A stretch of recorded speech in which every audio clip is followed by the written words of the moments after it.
Allez, bonjour, c'est Laurent pour un débrief des marchés. SI Invest, semaine numéro 19, débrief hebdomadaire. Écoutez, une semaine qui s'est passée sous le signe de la positive attitude, on peut dire, hein. Donc les indices explosent à la hausse. On a un DAX qui a repris le leadership sur ses homologues. L'Europe séduit à nouveau. Voilà, mais les US ne sont pas sans reste, ça pousse aussi, donc un joli cheval à travailler dessus qui serait sensiblement le Dow Jones qui a un petit peu plus de retard que ses confrères. On a un VIX qui baisse de jour en jour et qui est allé en dessous des 25-24 points, donc ça c'est pas mal. Une guerre commerciale qui s'apaise de plus en plus. La Chine qui cherche un rapprochement, hein, pour des négociations avec les USA. Voilà, pour faire baisser un petit peu la tension, qui a déjà baissé ses droits de douane sur certains produits américains, parce que ça ne sera pas viable économiquement pour ce grand pays. Un gold qui se déprécie légèrement, voilà, mais bon, peut-être prise de profit sur les positions spéculatives, et on verra qu'il est en retracement baissier, mais il n'y a rien d'alarmant. Au niveau crypto-monnaie, très grosse capitalisation qui reprend un peu du poids de la bête. On a tapé les 3 milliards, 3 000 milliards de dollars de cap jeudi ou vendredi, avec un BTC qui travaille au-dessus des 93 300 dollars et qui reste stable entre les 94 et 97 000. Donc c'est un très joli signe directionnel haussier. Voilà, mais sans plus attendre, on va aller directement sur les graphiques et on va parler directement du DAX. Le DAX, et comme on peut voir, on a eu le plus bas donc depuis le 7 avril, et sensiblement c'est un bas que peut-être on ne reviendra plus jamais rechercher. Maintenant, on ne sait jamais, j'en parle à chaque fois, mais bon, pour l'instant c'est le cas. On est à 380 points, 370 points de l'ATH, ok. Donc pourquoi pas lundi avoir une ouverture un petit peu plus haussière, et avec une grande surprise, casser l'ATH pour venir récupérer encore de plus haut. Voilà, donc ça serait pas impossible d'avoir ça sur le DAX, on est très très haussier. Le marché est assez résilient, et on a quand même un DAX qui reprend quand même du poil de la bête. En 4 heures, on est vraiment très haussier en daily. En 4 heures, on est haussier, on est suracheté, mais c'est pas très très grave. Dans le même mois, on a récupéré la baisse et la hausse, donc vous allez voir, la clôture mensuelle est tout simplement euh, c'est une belle mèche, un très joli sabre que l'on a actuellement sur la clôture mensuelle du mois d'avril. Le mois de mai qui reprend aussi de la vigueur. Donc voilà, on pourrait avoir une réaction sur la TH qui avait été créée avec un petit repli baissier, mais bon, je pense que, étant donné qu'on a eu un double top, ça ferait une troisième fois qu'on y vient dessus. On pourrait le casser, et peut-être, pourquoi pas, le réintégrer. Donc on casserait la TH, le réintégrer pour repartir à la hausse et recréer des plus hauts, et aller taper les 24 000, et pourquoi pas les 25 000, points. Donc en ce qui concerne les indices, je reste acheteur sur chaque repli H1, quasiment 15 minutes H1. Voilà, donc avec un stop assez court et de belles perspectives de hausse, hein, voilà. Sur US30, donc lui, comme on a pu le voir tout à l'heure, enfin on en parlait tout à l'heure, c'était le petit poney des indices, hein. On le voit, hein, de lui-même, hein. Il a de quêtes à récupérer encore un petit peu plus son ATH par rapport au DAX. Au niveau de l'ATH, on est à 3700 points de son ATH. Donc il y a quand même encore pas mal de chemin à faire. Donc voilà, je pense que de jouer avec lui, de travailler ces zones d'achat à chaque repli serait une belle perspective de gain. Idéalement, il faudrait revenir encore au-dessus de la SMA 200 période. N'oubliez pas les résistances qui sont un petit peu plus tardives à être récupérées que le DAX, qui lui les a déjà récupérées et cassées. Les 42 552 points seraient une belle zone de résistance avec un très joli target profit acheteur. Là, on travaille un gap baissier qui a été créé le jeudi 3 avril. Donc, pourquoi pas travailler dans cette zone-là avant d'aller récupérer des plus hauts. Voilà, donc le Dow Jones, je vais être acheteur à chaque repli. Voilà, donc avec des stops assez courts. Au niveau géopolitique, hein, on le voit qu'il y a quand même une tension qui s'apaise.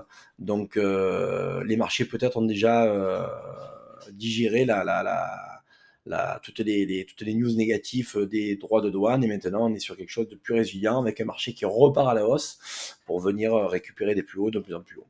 Voilà, donc ça serait pas mal. Au niveau du Nasdaq, lui, il performe un petit peu mieux que le Dow Jones, ça c'est sûr. Là, ce qui me plaît, c'est qu'on arrive sur la SMA 200 période en daily et on est toujours là, c'est bien, on travaille au-dessus du 50% RSI, donc ça c'est très bon. En hebdomadaire, on commence à venir perforer le 50% du RSI pour peut-être venir s'installer dessus et repartir à la hausse. On a pas mal de gaps baissiers à venir récupérer, donc acheteur, oui, sur le Nasdaq, ben, sur tous les indices en fait. Maintenant, à voir. Donc, vous savez qu'on ne sait jamais ce que Trump peut sortir du jour au lendemain comme annonce, comme fake, enfin comme news qui peut démentir 24 heures après. Donc bon, on reste quand même assez sensible à tout cela. Quoi qu'il en soit, on est vraiment sur un marché qui a bien rebondi sur des zones très basses et il y a un Nasdaq qui travaille des belles zones. Hein. Voilà. Donc c'est sûr au niveau des indices, on performe pas trop mal du tout. Voilà. Donc le Nasdaq est un petit peu plus loin de son ATH qui est à 22 240 points en CFD. Une zone à surveiller, ça serait celle-ci. Ok, la zone des 20 316. Mais je pense que vu l'élan qui est aussi et vu l'engouement acheteur, peut-être qu'on pourrait le perforer assez facilement pour venir récupérer et retravailler et se stabiliser au-dessus des 20 612 points. Donc venir se stabiliser au-dessus de cette résistance qui nous servirait en fait de support, ça serait pas mal pour avoir un élan un petit peu plus haussier. Quoi qu'il en soit, chaque repli, une heure, hop, je rachète le marché. Ça, c'est quasiment sûr et certain, à part d'une information qui me donnerait une confirmation plus négative pour le marché un petit peu plus baissier, mais j'ai racheté quasiment à chaque repli depuis toute la semaine dernière, donc ça a été que du succès, donc ça c'est pas mal. Et je vais vous montrer, voilà, sur le Fear and Greed Index, on a une peur qui est venue quand même dans la neutralité hein, cette semaine à 50 points.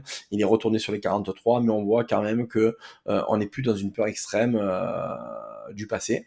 Et on voit, voilà, le marché est quand même résilient et apprécie un petit peu plus les bonnes nouvelles qui est en train de se passer entre la Chine et les États-Unis.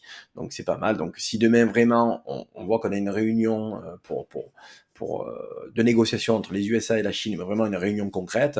Là, c'est pas sûr, mais bon, on a de fortes probabilités d'avoir un Fear and Greed Index bien plus neutre, pourquoi pas avoir greed, qu'avec trop d'extrêmes dans la peur. Quoi.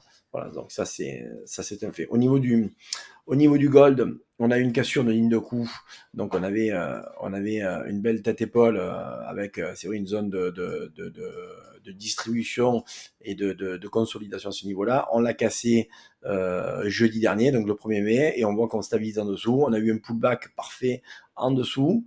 Le target serait quoi? Le target serait celui-ci. Donc si pour les chartistes, hein, épaule tête épaule, en target, on serait quasiment sur les 3000 points.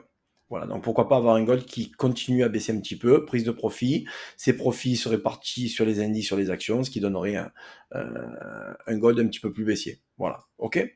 Voilà, sur le gold, et je vais faire un tour, aller sur le BTC. Il n'y a pas grand chose à dire sur le gold, quoique que de dire qu'il baisse pour l'instant. Et sur le BTC, ok, j'avais envoyé une belle publication et on voit que là, il y a tout son sens et est en train de prendre vigueur. On travaille la zone des 93 300 et je vous avais dit, hein, donc la zone des 93 300 est très très importante. Pourquoi? Parce que on revient sur le bas de la consolidation. On a vu ce pullback qui avait continué cette baisse et là on réintègre avec un très joli gap haussier au niveau des 89 90 000 points et on voit qu'on stabilise et là qu'on voit qu'on a rangé et là on commence à prendre un petit peu plus de pump haussier donc pourquoi pas venir sur les 100 000 titiller les 100 000 la semaine prochaine. Voilà, ça serait un joli compromis et venir récupérer pour créer encore des ATH au courant de l'année 2025 sur le BTC. Ça serait pas impossible d'avoir cela. Voilà. Donc écoutez, soyez vigilants, mais quoi qu'il en soit, on est sur des phases très très haussières sur les indices, sur le BTC, à part sur le gold où on est baissier. Voilà les amis. Écoutez, n'oubliez pas de liker, de follower, de nous suivre sur les réseaux. On travaille aussi en collaboration avec l'œil du graphique. Voilà, donc on est sur YouTube, on est sur Telegram. Je vous dis bon week-end, prenez soin de vous et de votre portefeuille et à ciao, bonne soirée.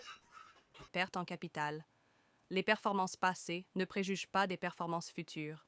L'œil du graphique et ses intervenants déclinent toute responsabilité en cas de pertes financières liées à l'utilisation des informations diffusées dans cette émission.